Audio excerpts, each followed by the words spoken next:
first drill I'm going to start with, I call it game day tackle. It is my day one. I'm going to do it every pregame before every scrimmage, and then I'm going to do it the first day we're in pads, all right? It's very simple. It doesn't take a ton of energy off them because they're not running long distances, all right? And the landmarks I like to use, this is actually a clip from the tackle circuit, and I'll show you it filmed another way too, all right, is I want top of the numbers, all right? I want to be on the top of the numbers on both sides, all right? I designate who is the tackler, who is the ball carrier, then we will flip, all right? I want to lead with my onside leg, so I got to see right here who's the tackler. So right here, lead, I don't like the initial step. I want to gain some ground. I like the angle. I'm working to get my arms through. I'm lowering my shoulders, running my feet on contact. Now, the look guy, you got to run it a 45. You can't go flat. You can't go straight. All right, I think this one's I like this. Lead with the onside leg. See, it gets that right foot down, over and sort of wrapping. You got to make sure this guy's not just taking it. Overemphasize it. Give him something to run his feet. But this is a nice job. Watch his hips come through. All right, here's another one right here. Good job right there. Leading with the onside leg. He was, if you got a guy right here, just have him grab cloth, right? Have him grab cloth. He had a torn UCL, so he couldn't really do it. Downhill. Good. That's a good job right there. Coming through your hips. Low to high. I like that. Now, just hitting it the other way. I don't like this. He's too lateral. Get downhill at it. Keeps it in a short area of space. Look at his base on contact. Who's the hammer? Who's the nail, right? Now, if you want to film it another way, the biggest thing is guys just get a little too quick on it, right? Bad look right there. Let's get to this one right here. Watch 12 right here. If a guy's injured, I have him work to it, work their hips, overemphasize the wrap.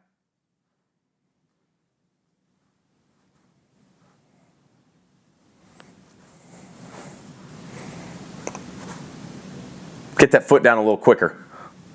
Bad look right here. There you go. Run your feet. Good base, on contact, good wrap. I like that look.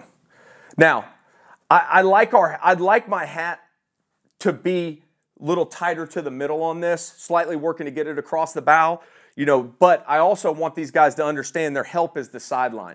There's no reason to ever end up outside end on this guy. If the hat gets across the bow on the tackle, I'll take it. But you see now so many people teaching that backside hip, I want to run through it like I'm going through the front side hip. But my big thing is the wrap, all right? And then we can train. We'll talk about the gator roll. You can add that aspect into it too. Okay, now, we widen this up a little bit, all right? And I just said it a minute ago. The sideline is your friend. The sideline is your friend. The sideline is your friend. So now, we're going to go called cutback tackle. Same thought process, deepen the look guy up just a little bit. He's got to sell it like he's going to and I don't tell him. Sometimes if I feel like I want to mess with a guy and make him work on something he's been doing, I'll immediately have the guy cut back. But I like to make him just make the option because that's more natural, okay? So right here, they deepen up just a little bit. Keep this guy on the numbers. The sideline's their friend, all right? This guy's got to run. If he's going to cut it back, he better press it. He better press it. But I work this to make them just stay honest. They got to stay honest. I like this is a good rep. Little long with the second step, but he's gaining downhill, steps back under it, can be powerful at the point of contact. Now, if the guy works to the edge and wants to go, just close the space to the near hip and run him out of bounds. I'd like a little more contact than that, but it's a good read.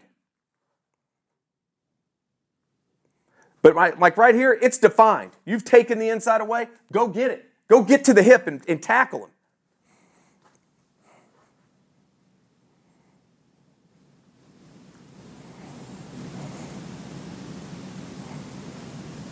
See another cutback. See right here? He's too what? Lateral initially, right? He's too lateral initially. The cutback's gone. Keep your hips inside out. Deepen that guy up a little bit. All right? Other thing, see what happens. Initially what? Initial crossover, right? Work to the inside hip. Keep them honest, right? And this shows them the angles. Biggest thing in these drills to me is if they screw it up, and most people do, you send them right back. You send them right back immediately, because listen, this kid knows exactly what I want, but you can't tolerate this because listen, use your help. This is a great job coming back underneath. I don't like how wide his hands, his elbows aren't bent. And that's the other thing. In all these drills, make sure you're coaching base, pad level, arms, right?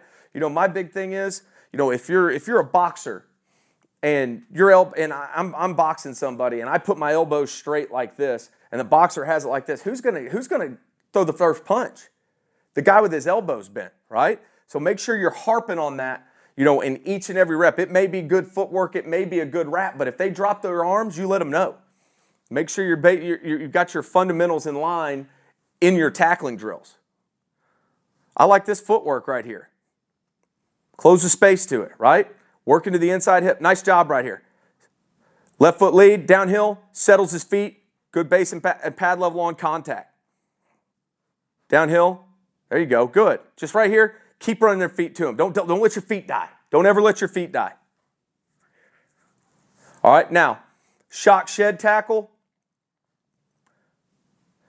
This is more of a circuit deal for us right here. You can do this on the sleds, all right? You can do shock shed sled on tackle on the sleds, or you could add the donut, all right? This is the same process. I'm working to shock the defender, create some separation right there, work to the near tip of the shoulder, and clear it and get off. This also works your face and hands over the top, which we'll talk about in a little, or which you'll see in some later drills. But working at wrapping, right? Don't want to drop the arms, shoot your arms through. It's like I'm talking about having your elbows bent. Look at the shock shed right here. Extend, turn the surface. This is a nice job. Extend, turn the surface, come off of it, wrap. And it forces you to be low, right? If you have the smaller donuts, I think this is a very valuable drill because it makes you work low to high as well as overemphasizing the wrap.